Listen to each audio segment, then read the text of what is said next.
Goeiedag, is 'n voorreg om die woord saam met u oop te maak. Ons gaan vandag kyk na die hele saak van Christelike geloof in die werkplek. Hoe verander my verhouding met die Here, my werk, my beroep? Hoe lyk 'n Christen vleienier, dosent, 'n loodgieter, tuisskepper, 'n Christen student anders as 'n nie-Christen? Wat is geloof se effek op jou werk, op jou beroep, op jou dagtaak?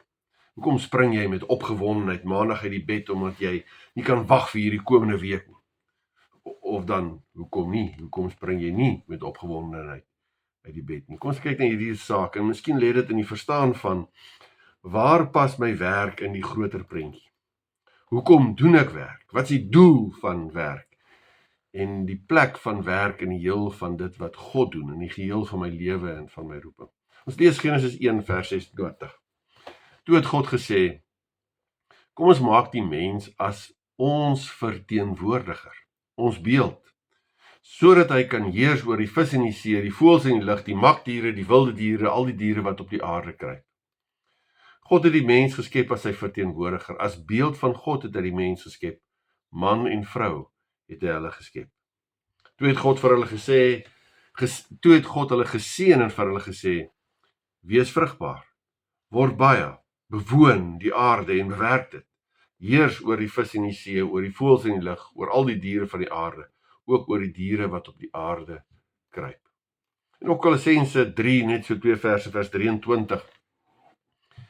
Wat julle ook al doen, doen dit van harte soos vir die Here en nie vir mense nie.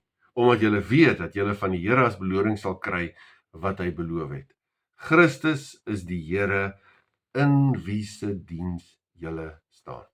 En kom ons gaan kyk, ons gaan na 7 kort gedagtes kyk vanuit die skrif, wat nou partykeer 'n bietjie oorvleuel op mekaar volg, maar sodat ons die beginsels kan kry van wat sê die Here, wat maak die verskil wanneer hy in my lewe is, wat maak 'n verskil in my beroepslewe, in my werk, wat ek doen. Nou die eerstens is 'n Christen se motivering is anders. 'n Christen se motivering is anders. Dit gaan vir die Here, dit gaan oor die eer van God. En miskien is dit 'n baie algemene stelling, en mens moet dit dalk nou verder prakties maak, maar die hoë verskil is dat jou werk, jou beroep, jou taak is gerig tot God. En jy doen dit vir God, en jy wil God daar verheerlik. Dis nie gerig tot jou werk in die eerste plek self nie. Daarom staan Kolossense 3 wat ons gelees het, wat julle ook al doen, doen dit van harte soos vir die Here, en nie vir die mense nie. In Korintiërs 10 vers 31 ook 'n baie bekende teks. Of julle eet of drink of wat julle ook al doen, doen alles tot eer van die Here, tot alles tot eer van God. Dis die doel.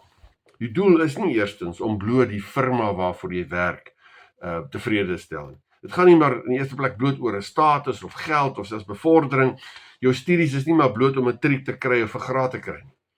Ek doen my beroep, ek hanteer my studies, my huis skoonmaak, is gerig tot God en tot sy eer, sodat ek met my hele lewe eintlik gerig is daartoe om inderdaad God te verheerlik.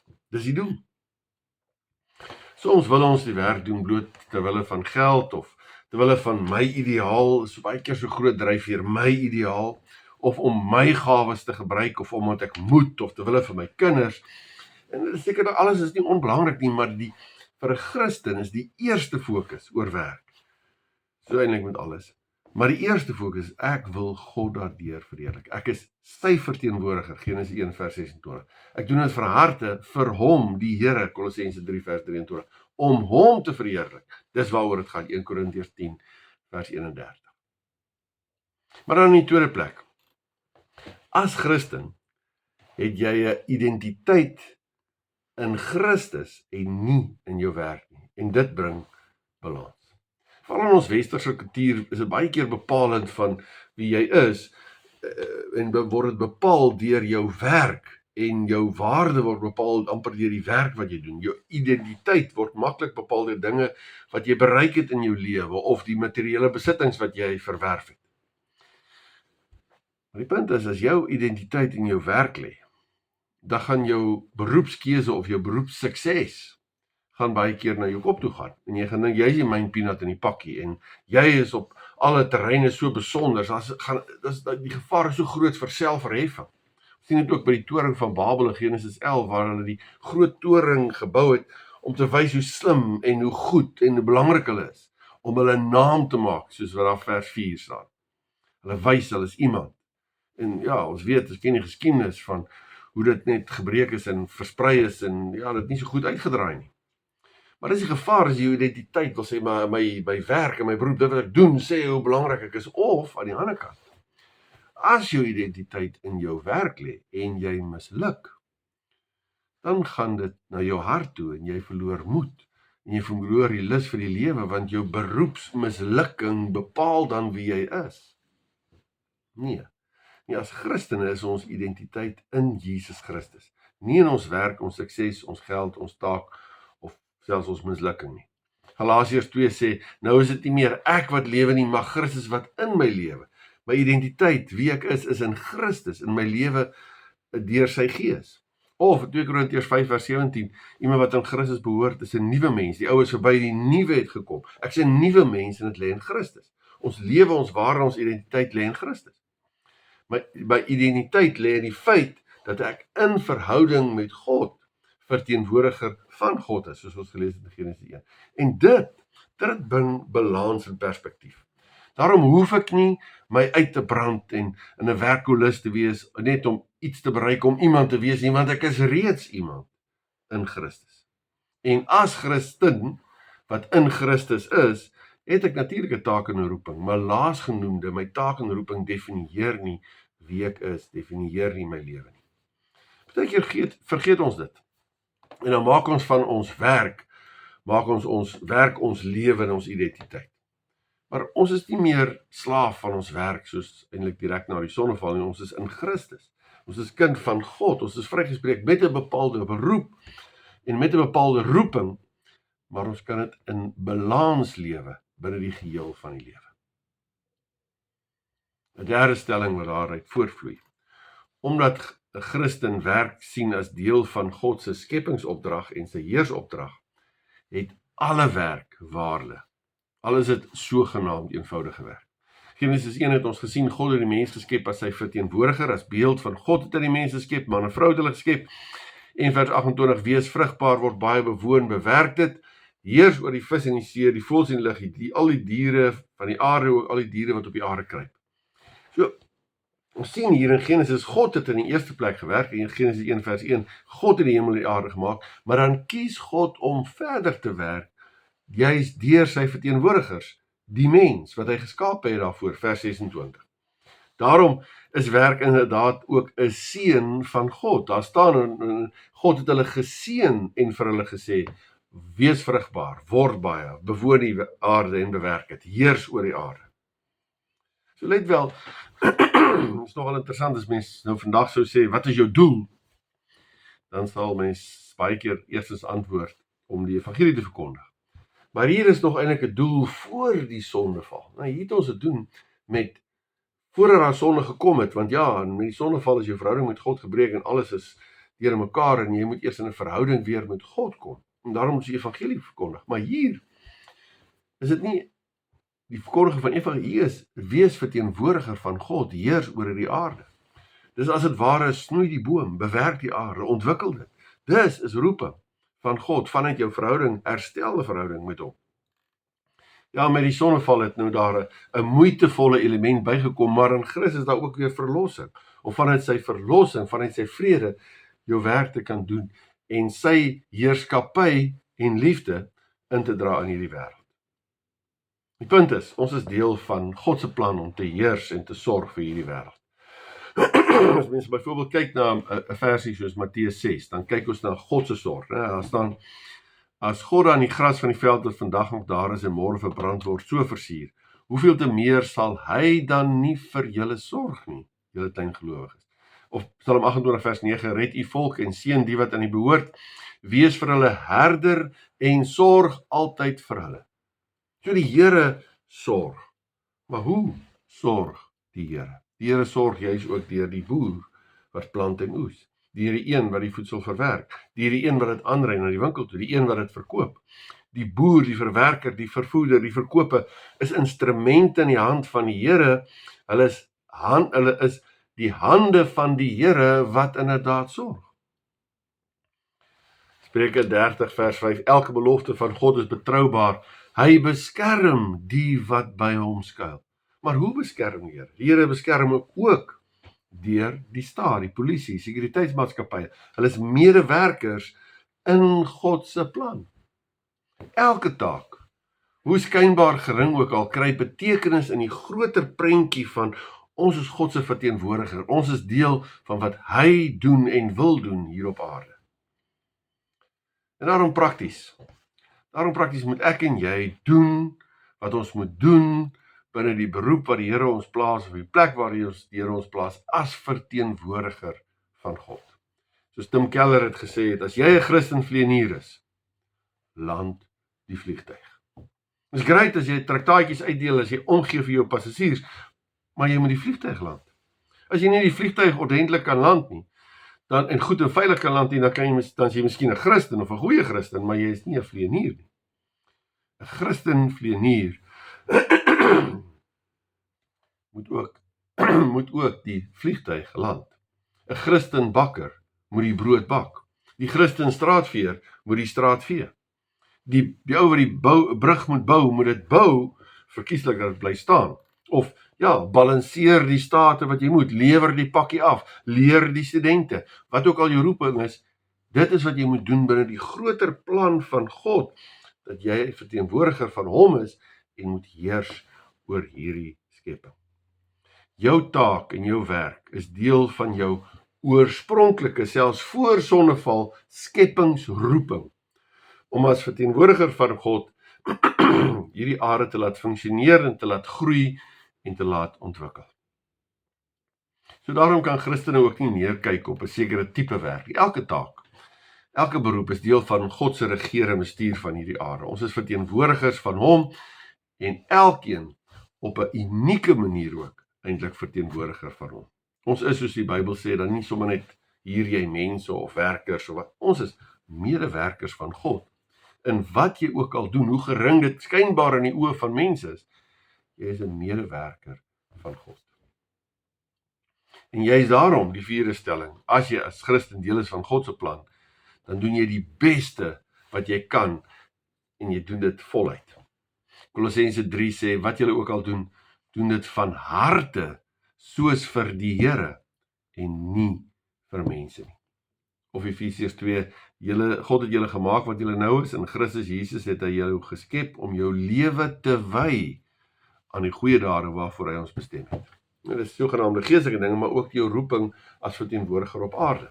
Jy sien dit ook, Josef is 'n slaaf in Potifar se huis, en daarna is hy 'n tronkamptenaar, en later 'n hoë staatsamptenaar in Egipte, maar hy doen alles bogemiddeld goed, juis omdat hy verteenwoordiger van God is, en in God se naam en vir God dit doen, en dan gebruik die Here hom ook ongelooflik kragtig, in die plekke waar hy leef en beweeg en is, en sy roeping uitleef. Daar waar God jou bestem om nou te wees, daai binne jou taak, jou roeping, jou beroep waar jy nou is, daar waar jy tans deel vorm van God se plan, doen dit as 'n roeping van hom, doen dit goed, doen dit die beste. Land die vliegtuig, maar op 'n manier wat mense veilig laat voel. Bak die beste brood wat jy kan. Wees presies en eerlik in die balansering van state. Vee die straat skoon, ja, maar ook sommer die sypaadjie ook. 'n Christen is nie noodwendig die beste in alles nie, maar hy doen die beste, jy doen die beste wat jy kan, met die taak wat jy moet doen, in die omstandighede wat jy is, want jy doen dit van harte, soos vir die Here, soos ons gelees het in Kolossense 3, vers 23. 'n vyfde aspek, as Christen het ons ook 'n morele kompas, waarmee ons werk doen en in ons werksomgewing optree. Na die sondeval is die algemene norm eerder om so vinnig as moontlik, soveel as moontlik geld te maak, en eerlikheid en deeglike werk is baie keer nie so hoog op jou prioriteitslys nie, maar vir 'n Christen is dit wesentlik belangrik.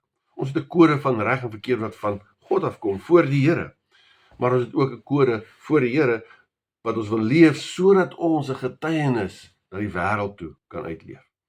2 Korintiërs 8 vers 21 sê, ons is daarop gesteld om korrek op te tree, nie alleen voor die Here nie, maar ook voor mense.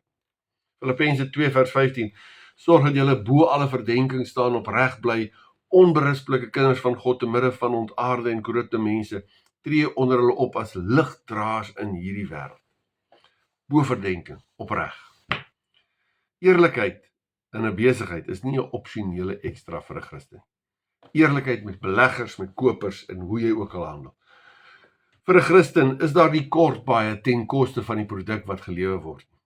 Val in sekere beroepe selfs, filmmakers, akteurs, is daar sekere draaiboeke, sekere rolle wat nie outomaties maar net in orde is in die naam van kuns of akteurs. Sake transaksie vir 'n Christen word nie maar net gemeet in rand en sent, maar ook aan etiek. En dan 'n etiek wat meer is selfs as net landswette. Dit gaan oor voldoen dit aan skrifbeginsels, die beginsels wat God deur sy woord vir ons sê. Politiek moet uit dit inderdaad anders te bedryf word deur 'n Christen. Respek vir mense en die verskeidenheid van mense is wesentlik deel van 'n Christen se morele kompas. Ook by die werkplek. Jou taalgebruik as Christen is anders, selfs al is jy 'n matroos.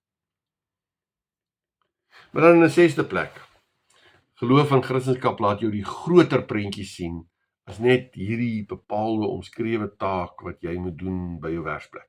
Die Here het vir jou 'n bepaalde taak en beroep. As deel van verteenwoordiger, jy sy verteenwoordiger hier op aarde. En jy moet doen, jy moet dit goed doen binne 'n bepaalde morele raamwerk wat God vir jou gee. Maar 'n Christen sien steeds die geheel van die skepping raak en die geheel prentjie wat moet gebeur. Soos ons sien in Genesis 1:26-28. Die geheel van die skepping waar jy oor moet heers. Met ander woorde, gaan nie net oor hoeveel moet ek geproduseer kry vir my besigheid nie, maar hoe bewaar ek ook God se natuur? Ek is nie maar net gefokus op my taak nie, maar ook in die geheel van God se skepping. Of as onderwyser is nie maar net om kennis in 'n kind se kop te kry, sodat die beste punte in die eksamen kry, maar hoe gee ek inset in sy menswees, sy of haar menswees, dat hulle kan groei in 'n gebalanseerde volwassenes met die regte lewens wêreld beskou. En daar's 'n groter prentjie as bloot net die eksamen. Dis nie net hoeveel produksie kry ek op uit my werkers nie, maar uit my werknemers nie, maar gee ek hulle ook 'n ruimte om by hulle gesin uit te kom en by rus uit te kom. Daar's 'n groter prentjie. Nie net wat is die beste vir my en my maatskappy nie, maar hoe raak dit die samelewing? Werk is nie net sodat ek self kan leef nie, maar ook sodat ek ander kan help en 'n verskil kan maak in hulle lewe. Daarom sê Efesiërs 4:28, gelowige moet deur harde werk op 'n eerbare manier self in sy lewensonderhoud voorsien, dan sal hy iets hê om vir die armes te gee, so vir jouself, maar ook vir ander. Rick Warren het skersens gesê, ja, I don't think it's a sin to be rich, it's a sin to die rich. En sekerlik, ja, gee mens weer jou ding vir jou kinders, maar daar is tog iets om te sê, om nie vas te hou aan dit wat die Here vir my gee nie, maar dit inderdaad te gebruik tot die eer van sy naam. Maar dan 'n 7de gedagte waarmee ons afsluit. Vir Christene is die werkplek ook 'n plek en 'n ruimte waar die lig en sout is. Matteus 5 is baie duidelik dat ons is die sout en die lig, oral, ook in die werkplek. Matteus 28 sê ons moet disippels gaan maak, ook onder andere by die werkplek. 1 Petrus 3 vers 15, wees altyd gereed, ook by die werkplek, om 'n antwoord te gee aan iemand wat 'n verduideliking eis oor die hoop wat in jou lewe. So dit gaan nie dat jy nou daar moet 'n preek noodwendig doen of 'n Bybelstudie nie, maar dit gaan om ook by die werk te getuig, om te getuig van wat gebeur in jou verhouding met die Here, om wie die Here in jou lewe is. Getuig en praat oor die Here, uit wie die Here in jou lewe is, soos wat jy sal praat oor die weer en die sport en die petrolprys. Praat oor hoe die Here jou help en lei in praktiese dinge. Praat oor wat by die gemeente gebeur oor 'n naweek of in die week. Praat oor die motivering hoekom jy dinge doen. Mense moet weet jy's 'n Christen en jou lewe moet dit bevestig. Geleentheid vir getuienis. Ons sien dit Matteus 9, baie tollenaars en sondaars het saam met Jesus se disippels gesien, en toe die fariseërs dit sien, toe vra hulle vir sy disippels, waarom eet julle leermeester saam met tollenaars en sondaars? Maar Jesus het hulle gehoor en gesê, die wat gesond is, het nie die dokter nodig nie, maar die wat siek is. Ons moet skouers skuur by die mense by die werk. Want in hierdie skouers skuur kry ons 'n geleentheid om te getuig, om te vertel en te groei self, maar ook hulle wat kan groei in hulle lewensdoel. As Christen het ons dus intentioneel nodig om verhoudinge te bou, met mense ook wat by jou werk. intentioneel hoor wat se nood het hulle, en 'n geleentheid te soek om hulle te help, om vir hulle te bid, om hulle te bedien, en van die ware lewe te vertel. Nooi na 'n kerkbraai, na 'n klein groep, na 'n samekoms. Dit is eintlik so maklik om te nooi. Nooi hulle na 'n geleentheid waar hulle iets meer van God se liefde kan beleef. Met ander woorde, ons sluit af. Land die vliegtuig, grou die sloot, bou die brug, leaseer die leer, doen jou taak, maar as verteenwoordiger medewerkers van God, wat help in sy naam heers en ontwikkel en laat groei om op die ou end hom te verheerlik. Doen die beste wat jy kan binne die raamwerk van wat reg en verkeerd is. Gebruik die ruimte van jou werk om inderdaad sout en lig te wees. So as jy deel van God se plan, vervul jy jou skepingsdoel, vind jy vreugde in jou roeping. So word 'n eenvoudige werk 'n ewigheidswerk in God se koninkryk. Kom ons bid saam. Onse Vader wat in die hemel is, U roep ons elkeen uniek. Nie net met unieke persoonlikhede, talente en gawes nie, maar in unieke ruimtes. En ons bid, Here, gee ons U wysheid. Gee ons vrymoedigheid om te praat en te getuig. Maar Here, om dit te kan doen, wil ons net nog meer steeds in U liefde leef. Wil ons meer steeds die volheid van U genade ervaar. Ons wil dieper verhouding met U hê. Here, en dit is waarvoor ons bid, ook vir mekaar vanoggend. Ons bid hierdie dinge uit genade in die naam van ons Here Jesus Christus. Amen. Die genade van ons Here Jesus Christus, die liefde van God ons Vader, die gemeenskap van die Heilige Gees, is en bly met U elkeen. Amen.